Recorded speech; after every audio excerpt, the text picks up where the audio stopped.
अपन प्रतिशत लाभ के बारे में चर्चा करेंगे। ठीक है, आप जानते हो हमें लाभ जब होता है जब वस्तु का क्रय मूल्य कम हो और विक्रय मूल्य ज्यादा हो। आपको पता है कि जितनी कीमत में अपन कोई वस्तु खरीदते हैं वो उसका क्रय मूल्य कहलाता है। ठीक, इसको बच्चों एक दूसरा नाम भी है लागत मूल्य।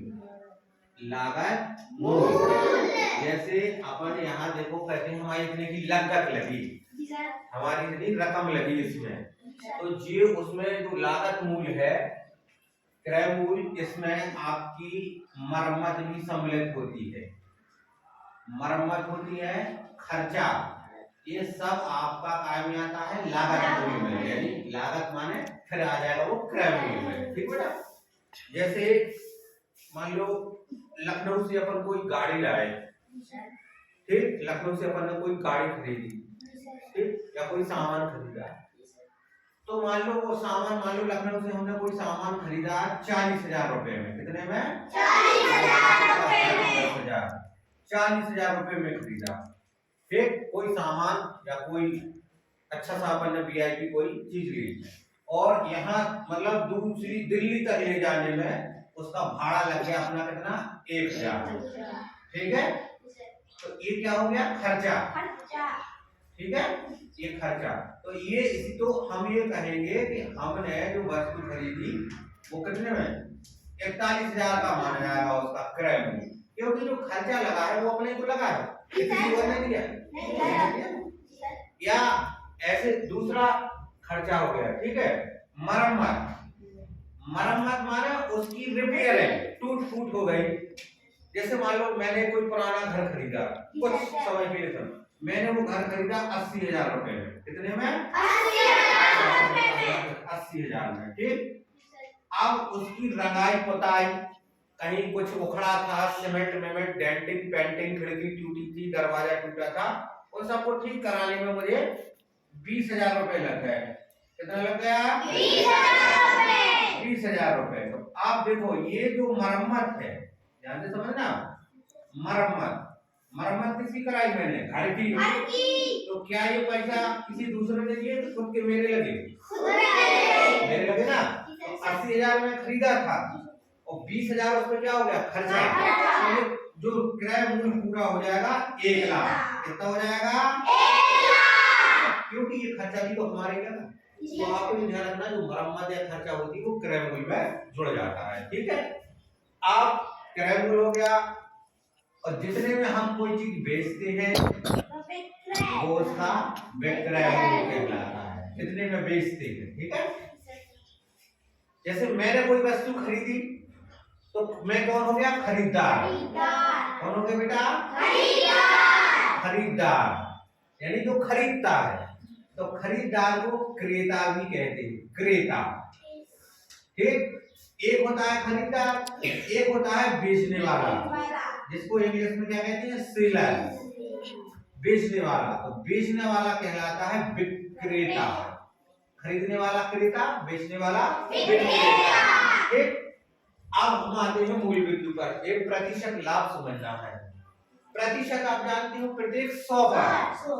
अगर कहीं लिखा है कि 15% का लाभ हो रहा है, तो इसको मैंने बताया था 15% का मतलब क्या है? 100 में कितना? 15। यानी अगर ये लाभ कह रहा है, इसका मतलब ये हुआ कि 100 रुपए पे 15 का लाभ हो रहा है। तब तो 15%, 100 के आधार पर 15 का लाभ हो रहा है, तो ये हमारा 15%। अब ये हमारा जो टॉपिक है प्रतिशत लाभ का, इसको हमें समझना है कि 100 के हिसाब से हम कैसे निकालें कि हमें कितना प्रतिशत लाभ हो रहा है या कितने प्रतिशत हानि हो रही है। ठीक है, तो अभी हम लाभ पे बात करते हैं। ठीक, तो अपन देखो थोड़ा सा,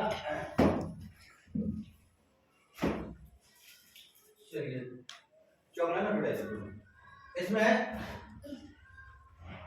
देखो एक, जैसे एक व्यापारी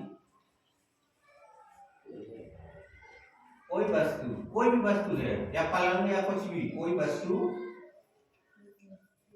720 रुपए में बेचने पर 720 रुपए में बेचने पर कितने का है? 20% का लाभ होता है। मान लो 20% का लाभ होता है। ध्यान से देखना है, लाभ होता है। ठीक, वस्तु का लागत मूल्य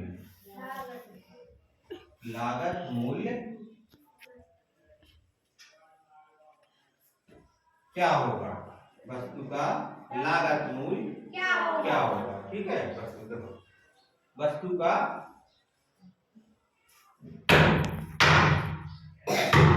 क्या होगा? ठीक है, अब देखो बेटा, कितने प्रतिशत का लाभ हो रहा है? 20 का। लागत मूल्य निकालना है। लागत मतलब किराया मूल्य, कितना लागत है, कितने में हमने उसमें इन्वेस्ट किया, खर्चा किया, वो हमारा लागत है। लागत मूल्य और किराया मूल्य एक ही है, समानार्थी है एक दूसरे के। ठीक है, जैसे किराया मूल्य और खरीद एक ही चीज होती ना, कितने में खरीद। अब देखो बेटा, 20% का लाभ हो रहा है। आप सीधा सा मतलब 100 रुपया पे हमें 20 का लाभ हो रहा है। 100 रुपया पे 20 का लाभ हो रहा है। इसका मतलब ये हुआ कि हमने वस्तु 100 में खरीदी होगी और 120 में बेची होगी, तब तो 20% लाभ हुआ होगा। हमें क्या निकालना है? लागत मूल्य। लागत मतलब क्रय मूल्य। तो इसका मतलब ये हुआ कि 120 रुपए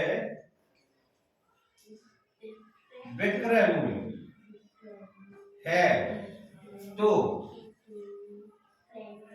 किराए मूल्य कितना हो जाएगा बेटा? 100। अभी तो 20% का लाभ होगा, तो किराया मूल्य हो गया अपना 100। जब देखो पे लाभ हो रहा 20 का, और कितने पे? प्रतिशत है 100 के साथ। तो 120 बेचेंगे तो इसका मतलब खरीदी 100 में, तभी तो 20 का लाभ हुआ। अब अपन लगा लें एक नियम इसमें।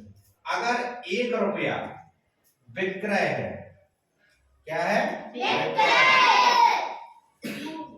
विक्रय, हाँ मूल्य, विक्रय मूल्य। चलो 1 रुपया विक्रय मूल्य है, तो क्रय मूल्य बराबर, देखो 120 का कितना था? 100। 1 का तो कम के लिए भाग, तो ठीक है, कुल कीमत कितनी है? 100 बटे कितना? 120। ये अपना कितना निकल आया? 1 का। ठीक है, 1 रुपया विक्रय का। अब यहाँ देखो, व्यापारी कोई वस्तु कितने में? 720 रुपए में बेचने पर, यानी विक्रय मूल्य कितना है? 720। तो देखो 720 रुपए विक्रय मूल्य है, तो क्रय मूल्य, ये एक नियम आप जानते हो। एक के आधार पर किसी वस्तु में जे एक की कीमत आ गई, एक की निकाली थी ना अपन ने, एक की थी देखो 100 बटे 120।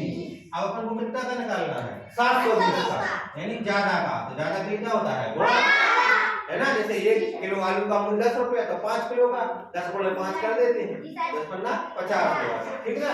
अब देखो इसमें जिसका भी हम मूल्य, जैसे जहां जो चीज हमें निकालनी होती है, ये ध्यान रखना है, लागत मूल्य निकालना है। लागत मतलब क्रय मूल्य, ये ध्यान रखना, इसमें कंफ्यूज नहीं होना। लागत मूल्य और क्रय मूल्य एक ही है, वो हम बराबर के बिल्कुल जस्ट किनारे लिखते हैं, ये ध्यान रखना। अगर हम यहाँ विक्रय काटते तो विक्रय यहाँ लिखते और क्रय यहाँ लिखते, ये थोड़ा सा ध्यान रखना। समझ में? भाई लिखने को हम ऐसा लिख सकते थे कि 100 रुपए क्रय मूल्य है, तो विक्रय मूल्य बराबर 120 लिख सकते थे, लेकिन चूंकि हमें निकालना क्या है? क्रय मूल्य, इसलिए क्रय मूल्य को यहाँ जो बराबर के लेफ्ट तरफ लिखते हैं, बिल्कुल इसके बगल में। ऐसा समझ लो, ट्रैक है, जिससे आपका सवाल गलत नहीं होगा। करने को तो आप ऐसे नहीं कर लो, लेकिन जो चीज निकालनी है वो बराबर के हमें यहाँ लिखनी है, ये ध्यान रखना है। तो यहाँ क्या निकालना है हमें? लागत यानी क्रय मूल्य, तो वो हम यहाँ लिखेंगे और विक्रय यहाँ। भाई जैसे 20% का लाभ हो रहा है, इसमें कंफ्यूज नहीं होना। तो हम ऐसा भी लिख सकते हैं कि 100 रुपए में खरीदी है तो विक्रय मूल्य 120, लेकिन हमें विक्रय नहीं निकालना, हमें क्या निकालना है? क्रय। वो बराबर के हम यहाँ लिखेंगे, ये थोड़ा सा हमें ध्यान रखना। ठीक, अब इसको सरलीकरण कर दो, हल कर दो। 0 से 0 चला गया, 12 एकम 12, 12 छम कितना आया? 600 रुपया। ठीक, तो वस्तु का विक्रय मूल्य 720 है, क्रय मूल्य, ये क्या आ गया? क्रय मूल्य बराबर कितना आ गया? 600। तो वस्तु का जो लागत मूल्य है वो कितना आ गया? 600। वस्तु का लागत, लागत माने क्रय मूल्य, लागत मूल्य 600 रुपए। ठीक है बेटा, समझ में आया? कोई कंफ्यूजन? इसमें दो चीजें प्रयोग हुई, देखो एक तो एक नियम लग गया, ठीक है ना, और यहाँ भिन्नों का गुणा हो गया, सरलीकरण, और कुछ नहीं है। बाकी कॉन्सेप्ट प्रतिशत का लगे, पहला तो मैं समझ गया ना? ठीक है, ठीक है, ओके, थैंक यू।